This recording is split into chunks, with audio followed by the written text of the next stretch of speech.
My name is Amanda. And I'm Kristin. And we are the Exorcisters. So sit back, relax, and let's get creepy.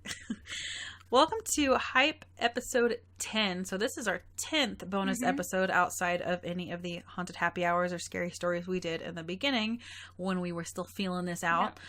And we are going to be talking about the new 2.5 hour long film, Midsommar, by Ari Aster, who also brought us Hereditary. We finally got to see a good one again. Yes! About freaking time. Yes! Oh my god. You know, I wasn't even excited. I was excited to see this because I love Hereditary. Yeah. And this was the same dude. Yeah. And I had a lot of hope for him because he's a creative. Not that all filmmakers, I mean, they all have to be creative, but very different. Yes, very artsy. Very. And sometimes those movies can feel really pretentious. Yes, I usually hate artsy ones. Loved this movie. I think he's done well twice in a row now. I know that not everyone loved Hereditary, not everyone loved this, but I think whether you hated them or liked them or, you know, either way, they definitely have some creative merit to them. And are trying to do something different for horror. It kind of makes me feel like Jordan Peele, who loved this movie, by the way. Yes, he did. He praised Ari Aster for this. So that's cool because these are two great minds in horror right now that I think are going to break that mold for us because this certainly did. This was amazing. This movie was only greenlit on May 18th, 2018. And it was then premiered June 18th, 2018. It only took them a month to make this movie. Are you fucking kidding? Like, how? Really? There's so much detail in this movie. I don't know how they did it. I don't know how they made the costumes that fast. I don't know how they did anything. It is incredible. First of all, just talking about the way that it looks. Visually, it is stunning. Yes. The colors are gorgeous. And it's a horror movie that didn't, because it is so different, it didn't rely on the dark of night. It brought color and light and sun and to beautiful flowers and foliage to the forefront and assaulted your senses. This movie is so psychological. Yes, it 100% is. I didn't even think it was scary in theaters, but this movie actually gave me nightmares all night afterwards. Really? Do you remember? That's amazing to me. Do you remember any of your nightmares specifically, or do you know you just kept like waking up and you were like, fuck? Yeah, I think it was just the displacement of you don't know where you are, you don't know what's going on, you don't speak the language, don't even know what time it is, and some horrible shit's happening. Your people keep disappearing, stuff like that is going on, and my brain was just taking that playground and just going with it. Oh god.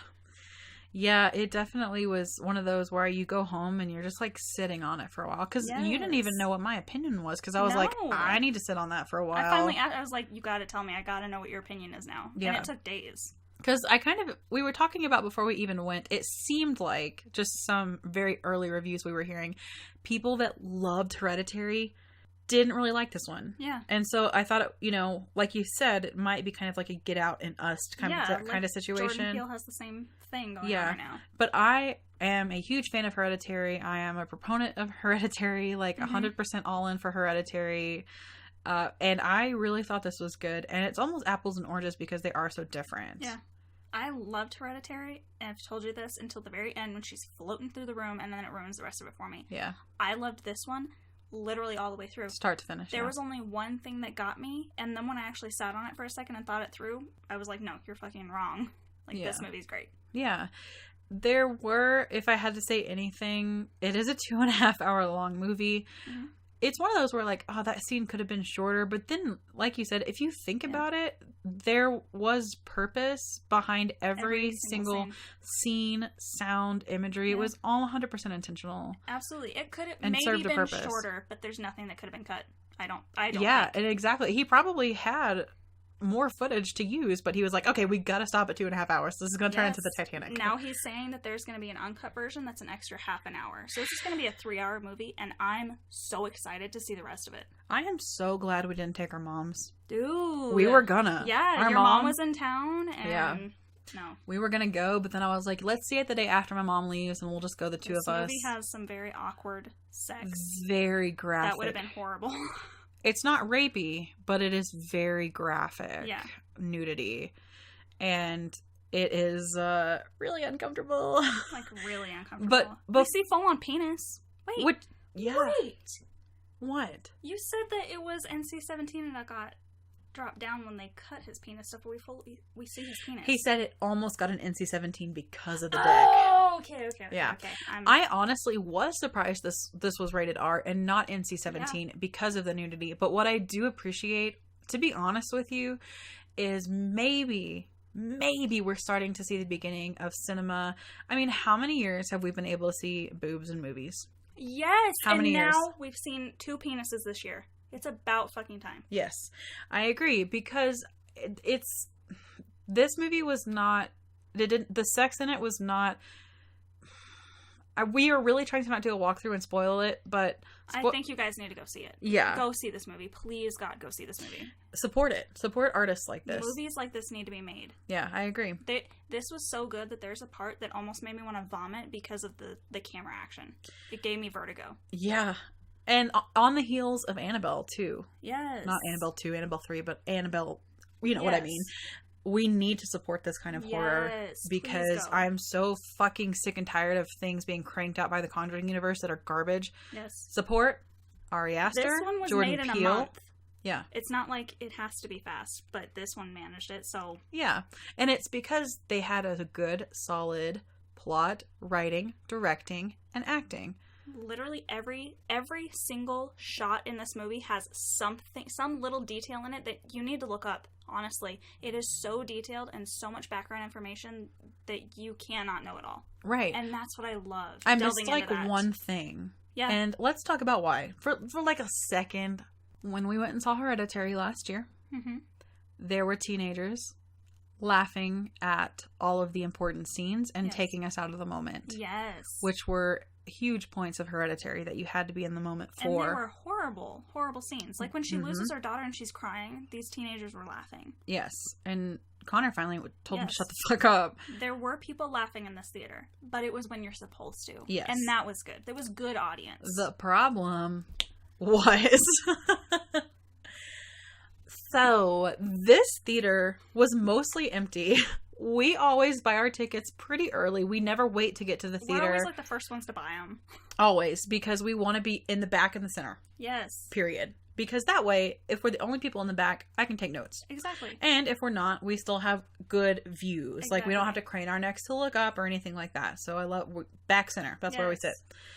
So, we were the first ones to buy tickets, and for a while, there was nobody. But then we had 5 and 6, and I think it was 1 through 10. There were only 10 seats in the top row. So right smack dab in the middle. You sat on the left, I sat on the right. And so to the left of you, all the way in seat 1, there was a man by himself. Yeah, he was fine. He was chill. To my right, in seats 9 and 10, there was the loudest couple. Okay, not the loudest. Okay. The Curse of La Llorona was way louder, but. Okay. So, he either had a cold or really bad allergies. Because literally, during the trailers... like 9 of them. Yes. At least, like, constant. He was like, oh, fuck. And I'm like, you don't have to caption it. Like, yes, we all felt that. And then there was the whole fucking time. Yes, it was so gross. And then he couldn't breathe out of his fucking mouth. Or, excuse me, out of his nose. So the whole fucking movie. Okay. And something else I need to praise this movie on is y'all know I'm a geek for sound editing and sound mixing. Quiet. It is silent. If you guys like popcorn, eat it during the trailer. 100%. Seriously. There are some louder parts. A lot of it's like folk music, and he does use some musical effect. Yeah, but it's almost like A Quiet Place. A lot of this is very intentionally silent. Yes. They want you to feel like you're there. And so you have to get into this dialogue. And sometimes music can take you out of it because you're like, oh, I'm watching a movie. But if it's silent. And then you're trying to get into it. And you're then you with hear these him characters. Over there going, he's like. Literally. The whole 2.5 hours, y'all. I was sitting next to fucking Darth Vader over here who farted. I thought it was He came in with a butt pillow, y'all. Seriously. A hemorrhoid pillow. Yes. Which I feel for the dude. I'm sorry about you. Like, I'm sorry that you got the hemorrhoids. That sucks. But he was I heard one. There was a series of 3 that happened at the same time. I heard one, but we're in leather recliners in this theater, so sometimes when I kind of set at an angle, I'll hit the button on accident and it'll start moving. I looked over and 2 more slipped out and there was no movement. at all. None. And I was like, how dare you? Darth Vader was just ripping him over there. And I'm like, there was at one point, I think it was, he made some noise. It may have been, I think it was when he farted. I looked at you and I was literally shaking with laughter, but it was so quiet that I couldn't make a sound. But I'm literally over here like vibrating because I'm laughing so hard, but trying not to make a sound. So that kind of took me out of some scenes because all I heard was, if you watch Hey Arnold. Yes, there's just like that. Exactly like that the whole time. Oh my God. Yes. Stinky. And then like his girl, his wife, whoever he was with, his girlfriend, she like dumped her drink in the middle of it. It was like the loudest thing possible. And he dropped his phone at one point because you just heard it crash. And we're just like, are you fucking kidding me? And I thought that he felt so bad because he left a couple times because he probably needed to blow his nose. He felt bad, but don't go when you're sick. I was about to say, you can't be having fun. I was like, for sure, like, he's not going to make it through this like 2.5 hour movie. This is a long time to sit and be sick. Yeah. No, he fucking made it. Dude. So. Probably went home and passed out, but. I bet. Yeah, because this movie started at 7. I literally looked at 7 o'clock. It started. Yeah, it was a late night. But worth it. Definitely worth it. Other than Darth Vader. Yeah. It was. So you kind of, if you've seen the trailer, honestly, it does tell you a lot in the trailer, but it can't even start to touch on really what it's going through. Midsommar is a traditional celebration in Sweden. Mm-hmm. I didn't do a ton of research on that, but it is. Like, it's very cultural. It's usually like June-ish. They high sun, long days, you know. Yep. It's just a celebration, festival. Yeah. Well, this is a dark take on that. Yeah. So one of the first, you get this Ari Aster, I'm sorry if I'm not pronouncing that. It's A-R-I.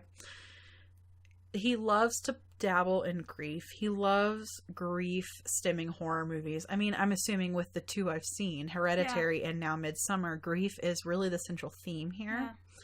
Yeah. And it executes in very different ways, though. Yeah. Because this poor girl, her sister is bipolar and kills her parents and herself. So, could you imagine that? All of a sudden you have a family and then all of a sudden you don't. No. And well, you have no one in your corner really helping you. Because her boyfriend wants to leave her. Her boyfriend's a piece of shit. Yeah. This whole time, honestly, I looked at you, I was like, I cannot wait for him to die. Yeah. And it's like, he's trying, I think the director is Ari Aster, did a really good job of writing his character because you can tell he like wants to be a good person and he tries to do a couple things right and he really does care for her, but really he doesn't. This is a horrible relationship for both of them. Yeah. And they both need to split ways, but then this happens and nobody's going to leave somebody in the midst of that. But I literally just got chills because I'm about to say it. I felt them go from head to toe.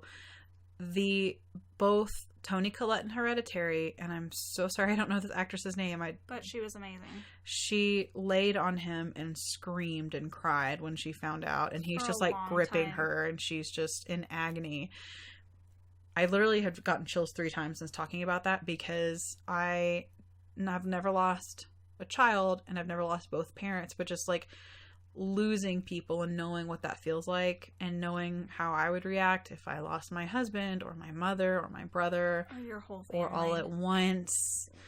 You know, it's so I mean, she just did such an incredible job because you have to go places to do that shit, man. Dude. That doesn't just come out of your body because you're a good actress. Yeah. I mean, I'm sure you go to that place because you're a good actress, but you got to dig deep. You got to find that somewhere in you to do. And it was very real. And once again, this is going to be another performance that is overlooked and not cared about by the Academy. And that's really sad. Yeah, it's going to be really unfortunate. The Hereditary was completely overlooked by the Academy, and Midsommar probably will be too. Yeah. Us probably. Us might get some because Get Out did. That's true. That's a good Get Out did. So we'll see, you know. Yeah. Not that the Academy is the end-all be-all. It's not. Because it is very political. Exactly. But I wish it wasn't because these are the performances that we should be rewarding. Give it a horror movie category. Yeah. I just don't understand why horror has to be scoffed at. Exactly. Because some of these actors and actresses put themselves through things that comedy actors never will. Yes. That are more difficult and more impressive than any drama I've ever seen. Yeah, I agree. His friends also, it's not like they don't like her. they just know that he wants out of this relationship, and so she's kind of like, and she's kind of like dragging him down. Like, they're like, you need to break it off, whatever. But also, can I comment, why do guys support their friends in stupid fucking comments they make or stupid decisions they do to the ends of the earth? Like, I get supporting your friends, but if you did something really stupid or were such a fucking asshole to someone, I would say something to you. You got an example? Like, personal one? That you've done? No, because I would say something to you. Like him wanting to burn your house down is what I'm getting at here. Yeah, exactly. Like, if a friend of yours said he wanted to burn some girl's house down, would you actually fucking do that? Or in this, he lies to Danny eventually and says, yeah, come to Sweden with us. And then he tells his friends, no, she's not going to come. Even though I invite her, she's not going to come. And then his friends are just sitting there like, oh yeah, totally, we knew you were going to come and we want you to. Yeah. Because they're going to protect this dude forever. So there's these 4 guys, and they're all friends, and one of them is from this little community in Sweden, and they're going to Sweden for a month and a half. Which, really quick, by the way, did you notice that there's actually a correlation between all of them? And like Cabin in the Woods says, there's the fool and the scholar, and... Yep. Yeah. You've got your cliches. That you have to sacrifice. This outside blood. Yep. So... he invites her because he feels guilty. He doesn't want to leave her for a month and a half. And also, he didn't fucking tell her that he was going to go. He fucking didn't tell her that he had a ticket. And he's telling her in front of his friends, oh, I probably won't go.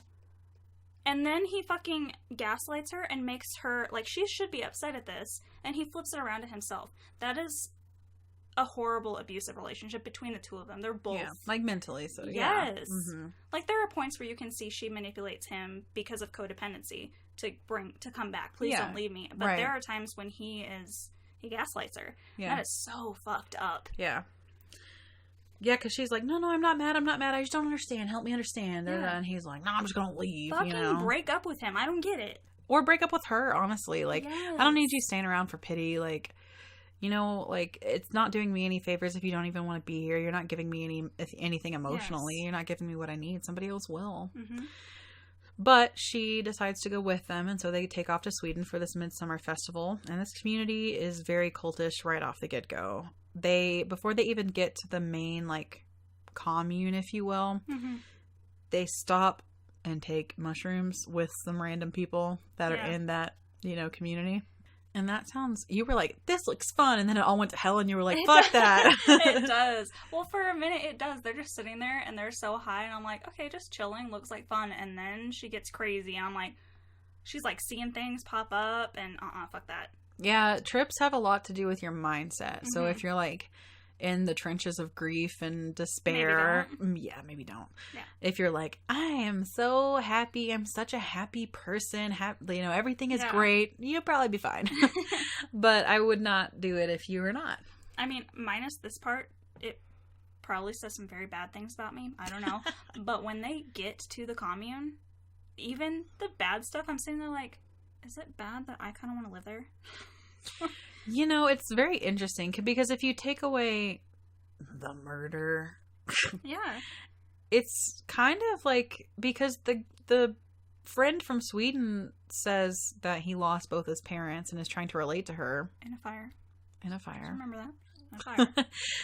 And is saying, but I had this whole community to wrap their arms around me and raise me. That's amazing. That would be absolutely amazing. Well, like, it literally takes a village. They sleep together. They eat together at these long tables. And I think, if we ever make a shit ton of money, we buy a bunch of land and build a bunch of houses on that land and just build our own little commune. Yeah. It does look so loving. Like, when he shows up, it's not even his father who embraces him, because his father, we find out, is dead. But this man is so happy to see his son show up. Mm-hmm. That's an amazing amount of love. And he's like, this is my brother, this is my sister, da-da-da, And commitment. Like, we see an elderly couple eventually kill themselves, and that's actually an old Viking tradition, and Vikings settled in Sweden, so that's where this came from, of when you become too old to take care of yourself, and you don't want to be a burden to others, then you just take yourself out. Yes. Yeah. And it's not a sad thing. It's very much something they want to do for the community. They are all together, and they believe in that cyclical life of just because they're dying here, there's a baby being born right over there. That's probably them. They're coming back. And I believe that so deeply to my core. Like, that is my being, that I love that. I would love to live in that kind of community. Except for the weird we'll get there. So they go, and of course everything is happy-go-lucky at first, and they're very welcoming. They meet this other couple from London that came with someone else, and one of the first rituals they see, and again, there's no way we can put a 2.5 hour walkthrough in here, so we're skipping around a lot, but one of the first rituals they see is this ceremony where this elderly couple comes out of this temple, basically. Everything is all about them. You don't drink until they drink. You don't eat until they eat. And which I think is amazing. Yeah. It's very respectful. Well, when you find out that this is basically their last moment, that's how it should be respected, because they are deciding when it's ending. They are deciding to drink and eat and stand up and go to their death when they want to. And that's very respectful. Right. But they do that, exactly. They go to this cliff and everyone is looking up at them, just like lovingly looking up at them. As they should. Do you want to die alone in your last moment? No. No, of course not. You've got your entire community with you. Yes, everyone is going to remember that moment. I mean, yes, it's going to be horrifying, but to not us, if you were raised like that, though. Everyone is going to remember that moment. They're going to remember what it was like when you died. You are always going to be in their brains and always appreciated for that. Yeah. That's amazing. And, I mean, it's kind of brutal the way that they do it. It is the goriest part of the movie. It is. But they cut their hands and they leave their blood marks on basically what look like headstones. Yeah. And the woman goes first, and you can see that she's scared because she's crying, but again, she has control over this. Yeah. And she basically falls off this cliff onto a rock to her death. And of course, these people outside of this community, this group of friends, this girl, and then that couple from London are horrified. Some are screaming, some are having a melt. I mean, the couple from London is just losing it. And then the man does it as well, but when he hits the ground, he doesn't actually die. His legs just break.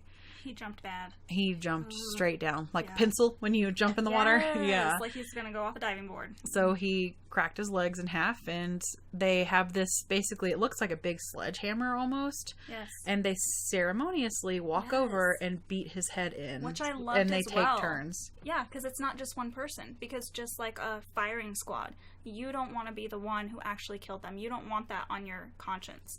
So they make sure that a bunch of people do this take turns. Yes, that's amazing. That is very community based, and I love that. So basically, we're hearing I'm a psycho. That's what I'm hearing. No, I think this takes it to the extremes, but I think that you're right in the fact that these people never feel alone their entire lives. Yeah. Everything is provided to them. They're pretty much cut off from the outside world, but at the same time, they don't stop their people from going out into the world. Well, they need their people to go out. Yeah. Because otherwise you're going to have a lot of incestual. Right. I mean, in this little community. They have to bring people back. Yeah, exactly. Basically, after they beat this man's head in, the couple they're screaming, and the head, she's a woman, is kind of the matriarch of this. And she's like, what? No, it's fine. It's their choice. Chill the fuck out, basically, is what she's saying. She's like, I want to do this someday. This is what I will choose to do. Yeah, exactly. And because earlier, the night before, they're kind of walking around, and she asks the Swedish friend, he's saying their age groups, basically, you don't actually leave the children until you're like 36, and then you move on to the next season. Well, let's talk about that for a second. So the seasons in this community, so we start with spring, and that's from infancy to 18. From 18 to 36, that's midsummer. Or that's summer, sorry. From 36 to 54, that's fall. And as he's saying this, infancy to childhood, you're just a child. You're just in the community. When you're 18 to 36, you go out. That's when you go on your abroad trip.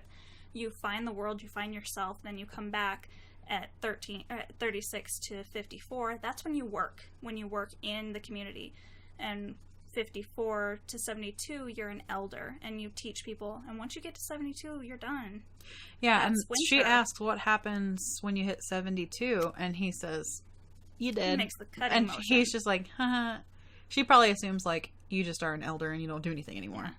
The really cool part, though, about those seasons is Danny, we find out, it's her birthday, the very first day of this festival. Yeah, that her boyfriend forgets. Yes, and she's about, I would say, late 20s, early 30s. Yeah. Or mid-20s, late 20s. Yeah.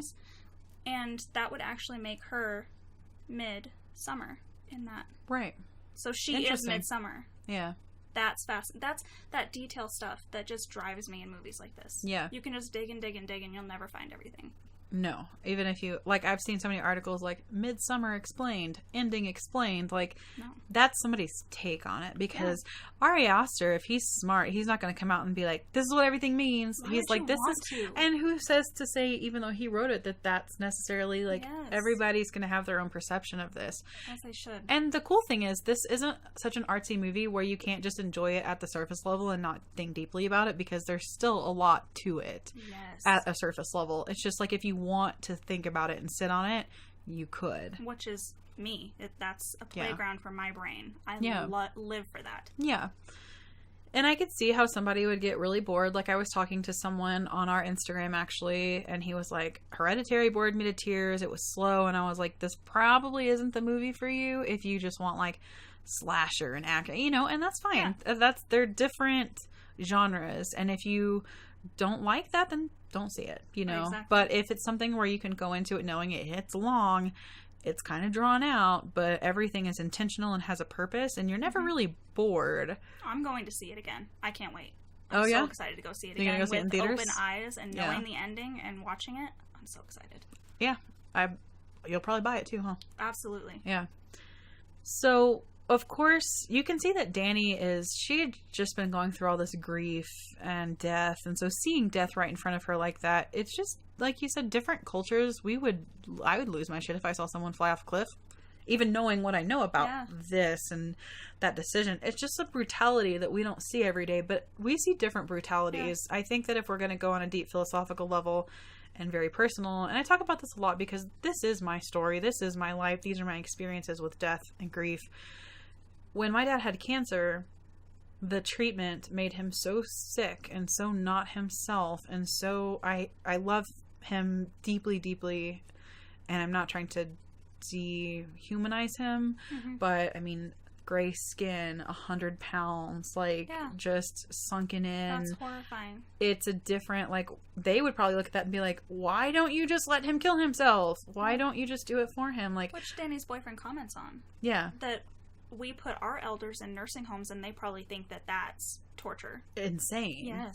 Because they're wandering around. They don't know who they are. They don't know who anybody is. And again, my grandmother had dementia, Alzheimer's, and I watched her turn into, she was a sundowner. She would just get up in the middle of the night and wander around, not know who we were, where she was. How scary it is. Exactly.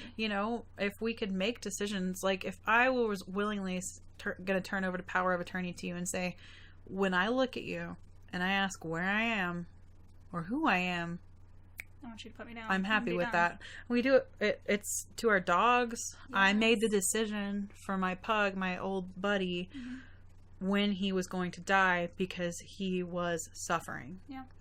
And we can't.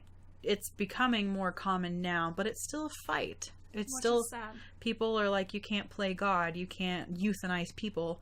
We do it to be humane to our animals. If God gave us this technology, if you believe that much, then obviously we're supposed to be using it. And I think, there's the argument of suicide as the ultimate and last sin. It doesn't matter what you did prior to that sends you straight to hell.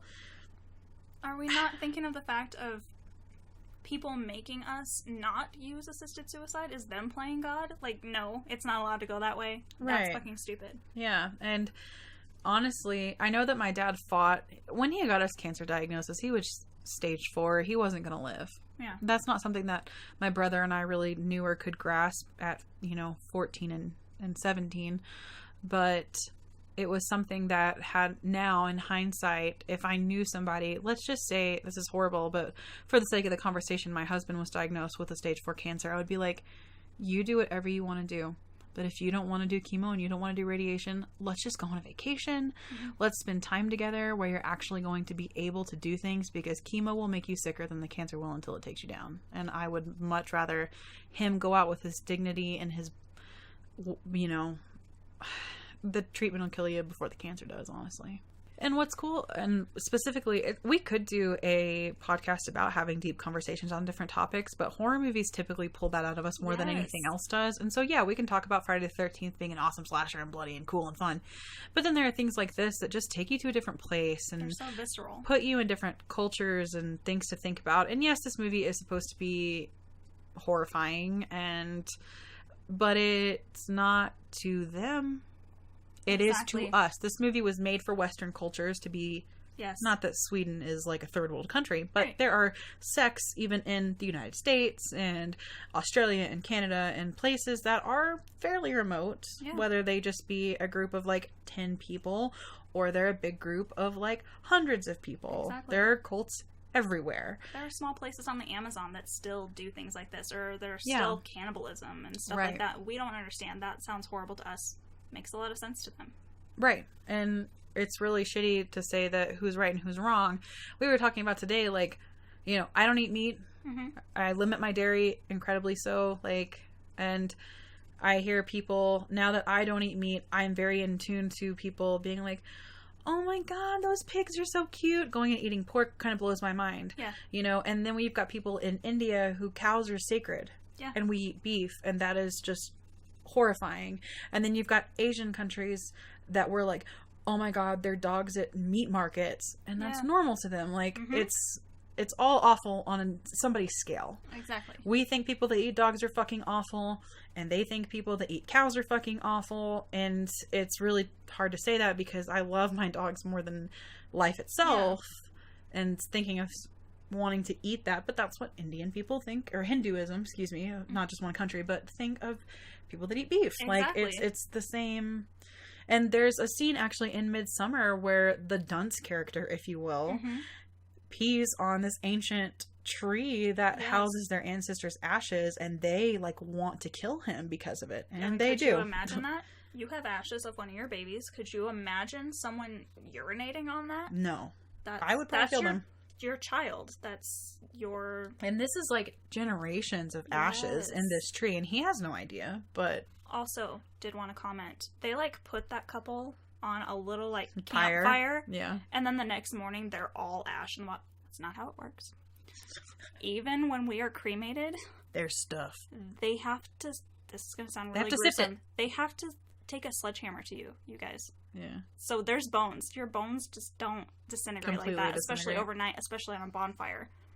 Well, maybe somebody worked on them before you saw them take the ashes out. And so this whole thing is getting really weird. Obviously, she's really uncomfortable and things are starting to happen.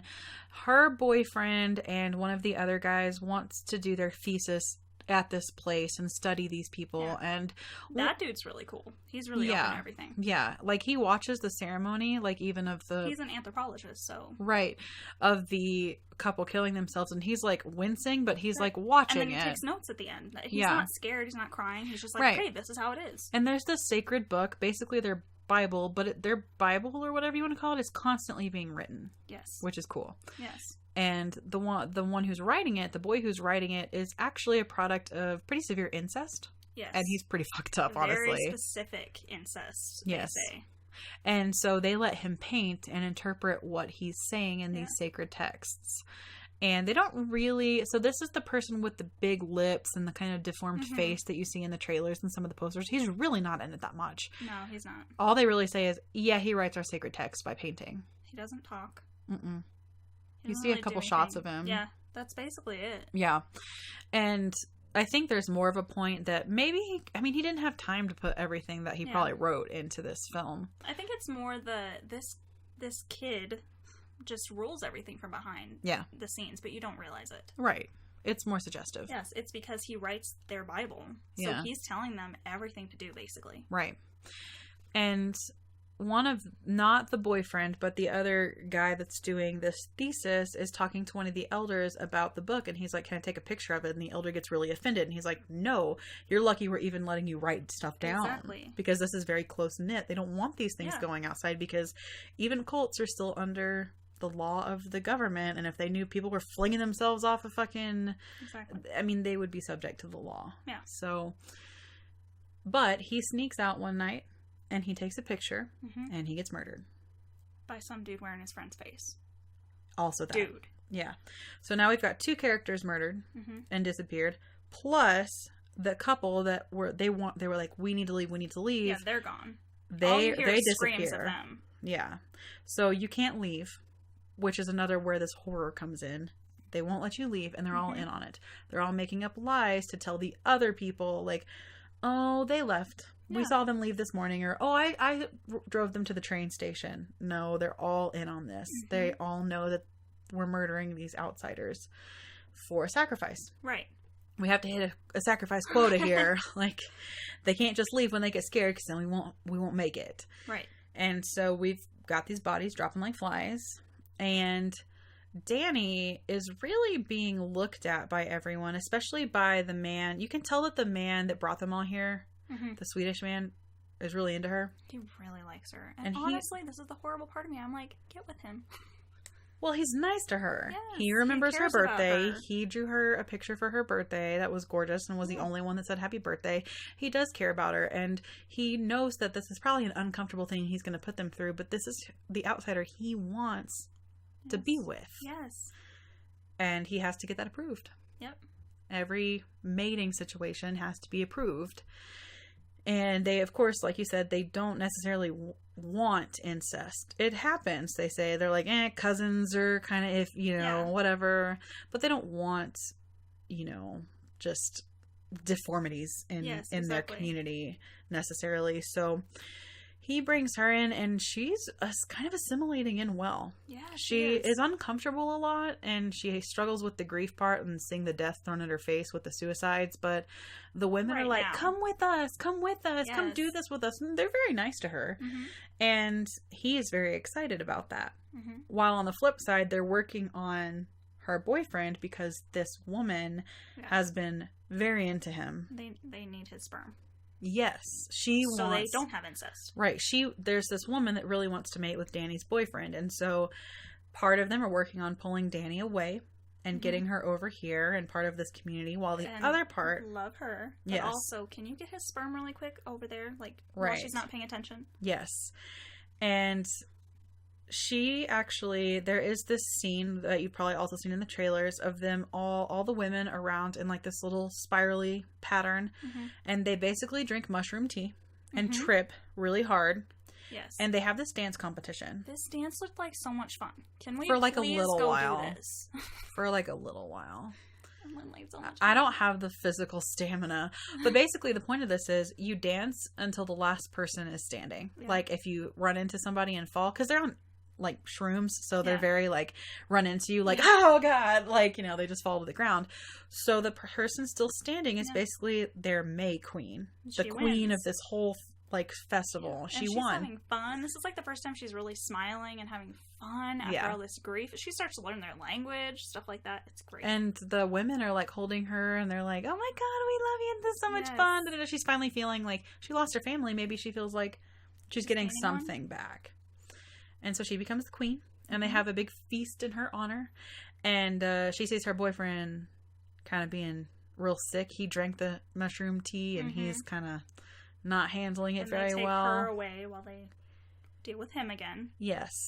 So they take her away to bless their crops and their livestock and all this, do this ceremony thing. And while she's gone and doing that, there's this sex scene. And it's a graphic sex scene, not in like a violent way, just in like a show a lot of stuff. It does. Because he walks in to find the woman that has wanted to mate with him this whole time. First of all, one of the elders has already approved it and told him like, hey, you can mate with her. It's fine. She wants to mate with you. And he's like, And she's just been approved. Yeah. To mate with anybody. So she's a virgin. Yeah. And she's chosen him. Right. And so she's laying on the ground, like presented to him. All the elder women naked are around her holding hands. This is very ritual. In a semicircle. This is very family. Yeah. Like they are being there for her. Yeah. While she has sex for the first time, which is scary. And painful and all of these things. And yes, it might, it's awkward in the way we understand sex in this culture, but could you imagine something that's scary? I mean, wouldn't you want your parents to be there to help? Well, so it's kind of sweet. Like, her mom, she holds up her hand and her mom holds her hand while she's in pain and stuff like that. And that's really sweet. Yeah, but real weird. For us. Yeah. But I just mean, like, watching it is it's uncomfortable. It's really awkward to watch, and I'm glad we didn't bring our parents. But this is exactly why you should not bring your mom or your dad to Midsommar. Don't do it.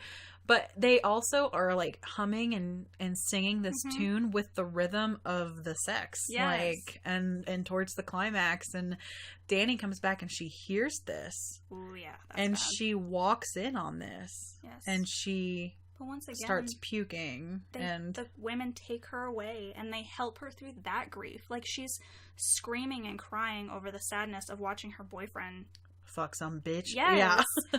And they're screaming with her and feeling that pain with her. They're emulating her vocals and they're on the ground with her. She's not alone. And this whole movie is about that. Yeah. And I love that. Yeah. And the way we're talking about it really doesn't sound like a horror movie, but if you just look at it if you don't even think about, like, this isn't really weird to them and just look at it, if this was you, you can't get out. They will kill you. You're in this forever now. You're constantly drugged. So people are murdered. Aren't all there. Yeah. And it's people scary. are murdered in kind of vicious ways. Like, we see one of the guys is taken, and this is a real thing that happened in history. This is an old Viking torture thing. This guy is still alive. He is strung up in the chicken coop, and his back is split open, and his lungs are taken out. And the reason we know he's still alive is they're moving. He's breathing, and his eyes are replaced with flowers. I want to say it's something like the flayed eagle is what they called it or something, because he's got wings because of his lungs. Yeah. Real things. Yeah. And so this is a horror movie. Don't take our conversation about digging and digging and digging as it's not scary. Yes. Because it is. That's just what we do with horror movies, but it is. Right. So now she's the May Queen. She can do whatever she wants. She's head bitch in charge now. She can. Literally, she can kill people. And she does. Damn straight she does. At the end of this movie, they basically have her all set up in this... It's not even just a flower throne. She's covered from head to toe. But she's got no arms. She looks like a flower triangle. Yes. Yeah. And they basically have to, just like in Cabin in the Woods, sacrifice X amount of people. Yes, this one is 9. Yes, and some of them have to be outsiders. So the people, the Swedish friend that brought in the outsiders gets a special little, like, you brought in the outside blood that we get to kill for this. Thank you, good job. You also brought in our May Queen. Thank you, good job. The elders in the beginning died for this. And then there are 2 volunteers from the community that volunteer themselves to die for this. And there's been this building that they said is sacred and you haven't gotten to see inside. You're not allowed to go in there. Now you see that they're setting these people up, basically posing them. And they let her choose between her boyfriend, Christian, or one of the community members to be their last and final offering, sacrifice. And you can see her face, and it doesn't show you the decision until they're putting him inside a bear that they dig out the insides on. While he's they have given him something to where he can't move or speak, but he's completely aware. That's terrifying. Dude. And not only are they going to kill you, but they pose you in there, and they close the doors and they set the fucking building on fire. You are burning alive. He can feel all that. He just can't scream. He can't react at all. Yeah. Horrifying. Yes. One of my biggest fears is burning. Yes. Like, I know that you go into shock after a certain amount of time, but, like, you still have to start that shit to go into shock. They give them this thing, like, of the U plant or something, and they're like, so you don't feel pain. Yeah, that's a goddamn lie. He's screaming. Screaming. Oh my god, no. And it, like... Everybody outside, she at first gets like really upset by this and wanders off, but then everyone outside also starts like screaming because they're grieving. Yes, it's so community based that these people inside are screaming, so they're screaming with you. Yeah, we feel your they're pain. Pounding on the ground and they're flailing around and doing all of these things because they're responding to the situation that's happening. It's not like they're like, yes, we get to kill people, but it's something that has to be done in a way for them to continue to thrive and continue to be who they are. And what was cool about this, though, is she's this sad character this whole time that's crying and upset, and then at the very end you see her just staring in horror at Christian burning in this building, and then very slowly her frown turns into this like sinister smile with teeth and everything, and then the film ends. So we're assuming she became a part of them. Yeah, I mean, at the very minimum, maybe she's traumatized to the point where she's got Stockholm. She's got Stockholm syndrome. She's not going to leave. When will they even let her leave? You don't know. You don't get the ending.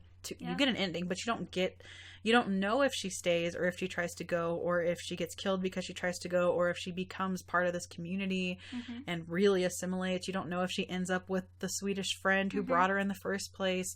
All you know is that whether it be through her trauma or actually enjoying this, or she has just snapped and gone crazy because her body and her mind can't deal with this anymore, some part of her is enjoying what's going on for whatever reason.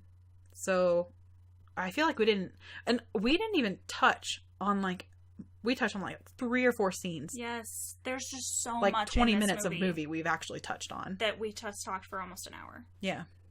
You got to see it. So much to this movie. You have to see it. You have to see it even just to tell us what you thought. Yes. It's just so interesting. And you may be like, y'all, that was the lamest, longest, stupidest, most boring movie I've ever seen. That's fine. Yeah. But at least now you know why we thought it was interesting, and maybe you can go into that thinking of it a little differently, because it's not one of those typical movies that's going to scare you. There are no jump scares. There's nothing hiding in a corner anywhere. It's a lot of implied, people are turning up missing. Yeah. And there's a bear in a cage. Why is there a bear in a cage? And just, what are they drinking? What are they eating? Are they eating people? You don't know. You don't know a lot of this. And again, not being able to get out of a situation because you will be murdered is terrifying. Yeah. And watching people fall to their deaths also would be pretty traumatizing. True. If you're not used to that. Yeah. Which most people are not. So I would honestly probably give this movie a 4 out of 5. Yeah, I mean, I don't think you guys are surprised. I've been raving about this whole movie. 5 out of 5. Absolutely. Yeah. I think this is amazing. I think this is going to compete for Best Movie of the Year with us. Yeah, I agree. I totally agree. And again, go support directors and writers and creators like this, like him. He's going to... I genuinely hope and believe for him that he's not going to turn into Annabelle Comes Home, The Nun, blah, blah, blah. I truly hope that he keeps that creative spirit about him, and him and Jordan Peele continue to give horror what it needs and what it deserves. I agree. And there are places for formula movies like the ones I just mentioned, but we need stuff like this to keep this genre interesting. Honestly, I can only get scared by the same jump scare so many times, but if you want to fuck me up psychologically, I'm ready. Right? There's a lot of ways you can do that. I didn't even think this was scary. Had nightmares all night long. Exactly. Good job. Yeah, I totally agree. Well, thank you for hanging out with us. I really, really hope you go see it. And if you do, please let us know what you think. You can hit us up on all of our socials. On Facebook and Instagram, we are The Exorcisters Podcast. On Twitter, it's just at The Exorcisters. Send us an email at theexorcisters@gmail.com, hopefully with what you thought of Midsommar. And if you want updates in horror, some news article type things, all of our ratings for the movies that we've done, and if you want to know what's coming and going in horror on all the streaming services, you can hit up our website at exorcisters.com. And until next time, stay creepy.